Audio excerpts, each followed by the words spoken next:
नमस्कार मित्रांनो, option selling अक्षयमध्ये पुन्हा एकदा स्वागत आहे। आज आपण स्विंग ट्रेडिंगसाठी आणि शॉर्ट टर्मसाठी एक EU स्मॉल फायनान्स बँकचा आपण ॲनालिसिस करणार आहोत। ओके, EU स्मॉल फायनान्स हा एक आपल्याला डिस्काउंट प्राइसमध्ये भेटत आहे। ओके, त्याचं पूर्णपणे तुम्हाला मी ॲनालिसिस करून सांगणार आहे की आपल्याला EU स्मॉल फायनान्स बँकमध्ये आपल्याला एंट्री करायचं आहे का अजून आपल्याला वेट करायचं आहे। ओके, आणि हा स्टॉक बरेच दिवसापासून एक करेक्शन दाखवत आहे। ओके, तुम्ही बघू शकता की लाईफ टाइम हाय पासून ऑलमोस्ट 30 ते 32% डाऊनफॉल दाखवला, 31% डाऊनफॉल दाखवला, 250 पॉईंटचा EU स्मॉल फायनान्स बँकमध्ये करेक्शन आलेलं आहे। ओके मित्रांनो, तुम्ही बघितलात की मार्केट हे हिस्ट्रिकल डाटा सारखं रिपीट करत असतो। ओके, एका लेवलपासून ओके, आणि मार्केटमध्ये डिमांड आणि सप्लाय या दोन गोष्टीवर मार्केट चालत असतो। ओके, ज्यावेळेस तुम्ही प्रो ट्रेडर किंवा तुम्हाला शेअर मार्केटमध्ये जर तुम्हाला नॉलेज आला तर त्यावेळेस तुम्हाला कळेल सपोर्ट, रेजिस्टन्स, डिमांड, सप्लाय काय असतं। ओके, तिथनंच मार्केट का बाउन्स मारतो। ओके, तुम्ही इथे बघू शकता की हा तुम्हाला ग्रीन कलरचा झोन दिसतो की ह्या झोन पासूनच मार्केट का वरती गेले, कारण इथे प्रत्येक वेळी स्टॉक डिस्काउंट प्राइस झाला की हा झोन मध्ये आला की पुन्हा इथे बायर्स लोक हा स्टॉकला बाय करत असतात, परंतु पुन्हा तो रेजिस्टन्सला जाऊन सेल करत असतात। ओके, मार्केटमध्ये हाच चालतो। ओके, तुम्ही इथे बघू शकता की हा सपोर्ट जवळ आला होता एकदा, दोनदा आणि तीनदा, आणि इथं काय झालं मित्रांनो, प्रत्येक वेळी मार्केटने सपोर्ट घेऊन वरती गेलेला आहे। तो बघू शकतात की तुम्ही प्रत्येक वेळी सपोर्ट घेऊन चांगल्या प्रकारे मार्केटने वरती गेला। आता पुन्हा त्याच झोन मध्ये EU स्मॉल फायनान्स बँक आलेला आहे। ओके, आपल्या टप्प्यात आलं की आपण त्या लेवलला आपण कोणतेही स्टॉक असतो आपण बाय करत असतो, कारण आपण ब्रेकआउट ट्रेडर नाही।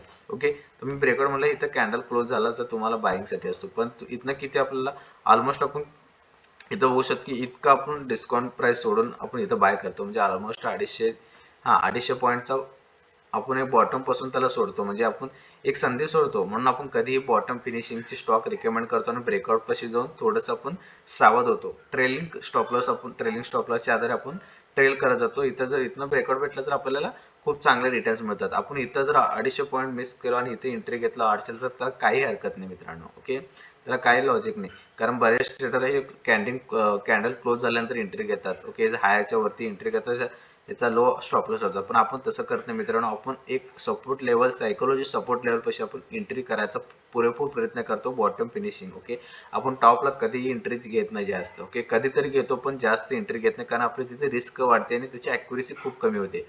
ठीक आहे, एखादा स्टॉप ब्रेकआउट जर चांगला होत जाते, पण मोस्ट ऑफ मोठे इन्स्टिट्यूट लोक ते ब्रेकआउट फेल करतात। ओके, पुन्हा त्याला खाली घेऊन येतात, पुन्हा ते सपोर्ट लेवलला घेऊन पुन्हा बाईंग पोझिशन बनवतात। आपल्याला एक मोठ्या ट्रेडर सारखा आपल्याला विचार करणं खूप गरजेचं आहे मित्रांनो। ओके, तुम्ही इथं बघू शकता की प्रत्येक वेळी इथं सपोर्ट घेऊन एक 15 ते 20%चा ऑलमोस्ट 30-32%चा रिटर्न दिलेला आहे। ओके, तुम्ही इथून बघू शकता की इथून बी तिथं 32%, इथं 26%, आणि इथून बघायला गेलं तर इथनं चांगलं दिलं 45 ते 50%चे रिटर्न्स दिलेले आहे। ओके, आणि आता ऑलमोस्ट EU स्मॉल फायनान्स बँकने एक 30%चं करेक्शन दिलेलं आहे। आता कुठे ना कुठे इथं आपल्याला बाईंग पोझिशन क्रिएट करणं खूप गरजेचं आहे, कारण इथनं मार्केट इथनं स्टॉक हा रिव्हर्स फिरू शकतो। ओके, आपला पहिला टार्गेट असणार आहे मित्रांनो, इथून बघाल तुम्ही जर 570 550च्या लेवलला आलं तर तुम्ही बाय करू शकता, किंवा करंट लेवलला हे तुम्ही बाय करू शकतात। ओके, इथनं तुम्ही जर बघायला गेला तर आपला पहिला टार्गेट असू शकतो शॉर्ट टर्म आणि स्विंग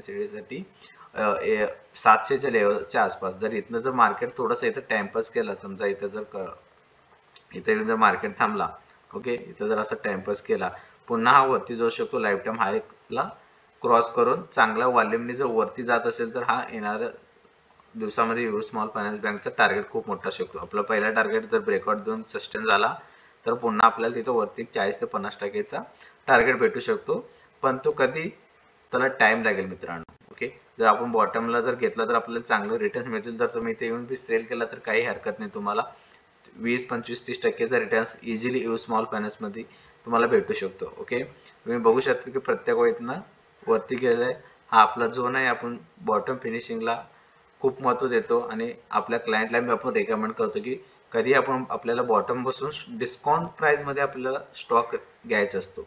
आपण कधी महाग मध्ये घेणार नाही। तुम्हाला महाग आवडतो स्वस्त आवडतो हे तुमच्यावरती आहे। आपल्याला स्वस्त आवडतो पण डिस्काउंट मध्ये उचलतो आणि त्याला होल्ड करतो।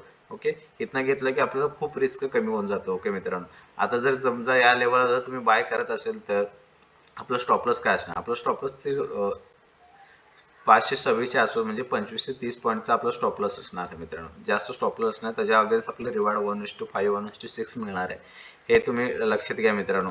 कधी तुम्ही, माझा स्वतःचा एक्सपिरियन्स नुसार सांगतो मित्रांनो, कधी आपल्याला बॉटम फिनिशिंगचे स्टॉक चॉईस करायचे, आपल्याला टॉप जवळ कोणतेही स्टॉक बाय करायचा नाही मित्रांनो. जर तुम्ही टॉपला जर बाय करायचं तर तुम्हाला तिथं प्रॉपर स्टॉप लॉसचा काम आणि स्टॉप लॉस घेऊनच काम करायला मित्रांनो. जर इथं जर समजा तुम्ही इथं डिस्काउंट मध्ये जर घेतलं तर स्टॉक इथनं 20-30 पॉईंट खाली आला तर पण आपल्याला काही हरकत नाही मित्रांनो, कारण ऑलरेडी आपण डिस्काउंट प्राइस मध्ये स्टॉक बाय केलेला असतो. ओके, हे सर्व गोष्टी तुम्हाला समजणं गरजेचं आहे. तुम्हाला आता तुमच्यावरती आहे, तुमच्या फायनान्शियल ॲडवायझरीचा ॲडवायझरी घेऊन तुम्ही हा स्टॉक बाय करायचं का नाही तुम्ही ठरवू शकतात. आणि ॲक्च्युली ह्याच्यातनं जर एक चांगला मोमेंटम पाहायला गेला तर मित्रांनो, चांगला मोमेंटम हा लेवलच्या वरती येऊ शकतो. 610 ते 612च्या लेवलच्या वरती एक चांगला मोमेंटम येऊ शकतो. ओके, हा गॅप फिल करण्यासाठी युओ स्मॉल फायनान्स बँक नक्की वरती जाणार आहे मित्रांनो. हा गॅप फिल करून पुन्हा खाली येऊ शकतो, पण तुमचं पहिला टार्गेट इथं मी रिकमेंड केलंय 700 रुपयेचा. म्हणजे ऑलमोस्ट तुम्ही इथं बॉटम पासून बघू शकतात की एक 24 ते 25% ROI तुम्हाला इझिली मिळून जाईल युओ स्मॉल फायनान्स बँकसाठी. युओ स्मॉल फायनान्स बँक हे तुमच्या वॉच लिस्टमध्ये ॲड करा. आणि तुमच्याकडचा फंड मोठा नसेल तर तुम्ही छोटे छोटे क्वांटिटीने बाय करू शकतात, पण नक्की युओ स्मॉल फायनान्स बँकमध्ये बाय करायचा मी ॲडवायझरी देत आहे. थँक्यू.